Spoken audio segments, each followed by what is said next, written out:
मेरा fallopian tube block है, मेरा बेबी नहीं होगा क्या? मेरा एक साइड का ट्यूब ब्लॉक है, मुझे बेबी हो सकता है क्या? फेलोपियन ट्यूब ब्लॉक क्यों होते हैं? तो इतने सारे सवाल हमारे पास आते रहते हैं पेशेंट को, जो पेशेंट इनफर्टाइल हैं या इनफर्टिलिटी के लिए ट्रीटमेंट ले रहे हैं। तो इस टाइप की सवालों का आंसर जानने के लिए आज की वीडियो में आप लोग बने रहे। मैं हूँ डॉक्टर अरूप कर्मकर, इंटरवेंशनल रेडियोलॉजिस्ट। आज आपका बीच में फर्टिलिटी और ट्यूब ब्लॉक का बारे में मैं आपको जानकारी देने के लिए आया हूँ फेजो केयर क्लिनिक गुवाहाटी से। फर्स्ट क्वेश्चंस जो पेशेंट से हमको आते हैं जब से मैं इंटरवेंशन कर रहा हूँ, फर्स्ट क्वेश्चन आते हैं, what is the role of the fallopian tube for getting a baby? You know, आपका जो ओवा या एक जो फॉर्म होता है ओवरी में, इस ओवरी से वो ओवा फेलोपियन ट्यूब के थ्रू आते हैं यूटेरस या आपका जरायु तक। और जब ये एक आपका फेलोपियन ट्यूब से आते हैं तो वेजाइना का थ्रू जो स्पर्म आते हैं, ये स्पर्म प्रोग्रेसिवली आते हैं आपका ट्यूब की तरफ। और जो फिम्ब्रियल एंड से फेलोपियन ट्यूब में ओवरी से एंटर करते हैं, वो फर्टिलाइज होते फेलोपियन ट्यूब के अंदर। आफ्टर फर्टिलाइजेशन जो एम्ब्रायो बनता है, ये एम्ब्रायो धीरे धीरे धीरे धीरे it migrated to the uterine cavity where it gets implanted. और आपका जो यूटेरस है, ये वो एम्ब्रायो को एक्सेप्ट कर लेते और embryo starts growing to a baby. तो this is the main role of the fallopian tube for getting a baby. Next जो सवाल हमसे पूछा जाता है फ्रीक्वेंटली, हमें कैसे पता चलेगा कि हमारा फेलोपियन ट्यूब ब्लॉक है या नहीं? यस, आप लोगों को जनरली फेलोपियन ट्यूब ब्लॉक जब होता है, ये कोई सिम्टम्स नहीं देता और पेशेंट को जनरली पता ही नहीं चलता until and unless she is getting some infections. Okay, कोई सिम्टम्स नहीं होते और बेबी के लिए ट्राई करते हैं, उस टाइम पे दे आर नॉट कॉन्सीव्ड।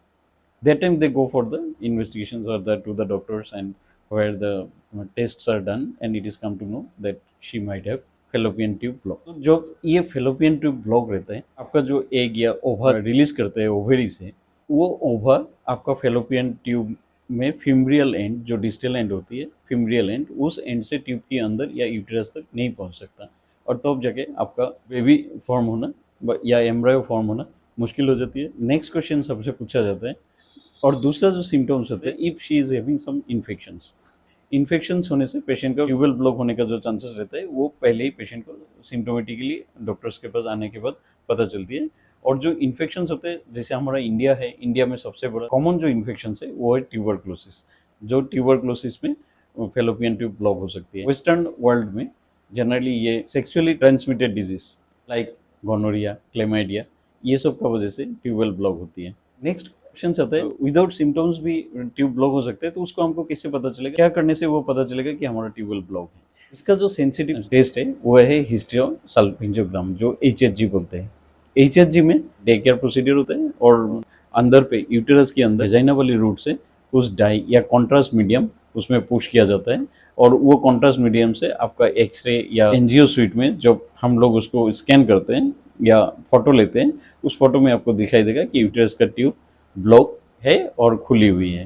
तो अगर आपका खुली हुई है तो जो कॉन्ट्रास्ट मीडियम है, it will spill through the fimbrial end. Fallopian tube का जो डिस्टल एंड है उससे स्पिल होते हैं, उसी से पता चलती है कि आपका ट्यूब ब्लॉक होता है या नहीं।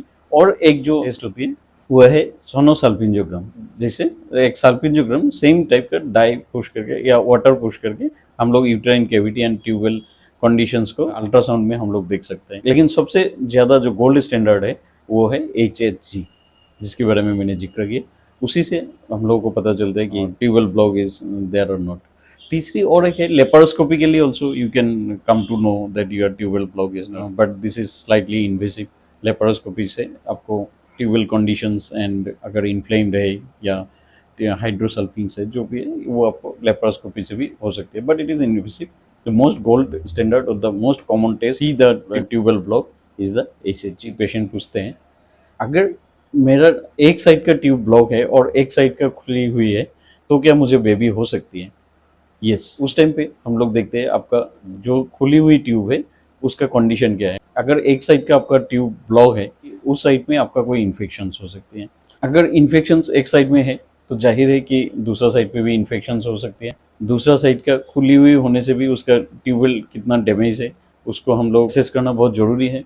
अगर वो ज़्यादा डैमेज नहीं है तो yes, you can go for conceive by the open tube. अगर इन्फेक्शन है, इन्फेक्शन आपका पता चल गया कि किस चीज़ से इन्फेक्शन है, तो you can treat the infection. अगर ट्यूब का ज़्यादा डैमेज नहीं है तो you can conceive by single sided open tube also. Next common question is, अगर मेरा एक साइड का ट्यूब खुला है तो कितना दिन तक मैं वेट करूँ बेबी होने के लिए naturally, without taking any invasive treatment before going for the IVF, कितना दिनों तक हम वेट कर सकते हैं?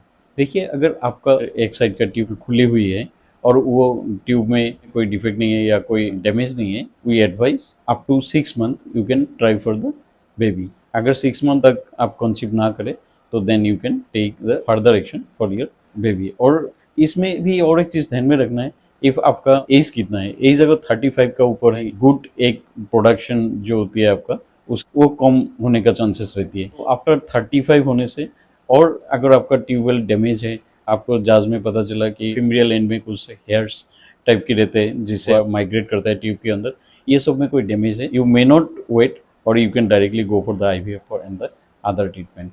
नेक्स्ट क्वेश्चन जो है कि ठीक है, अगर मेरा ट्यूबवेल ब्लॉक के लिए हम कौन सी ट्रीटमेंट लेना बेहतर रहता है?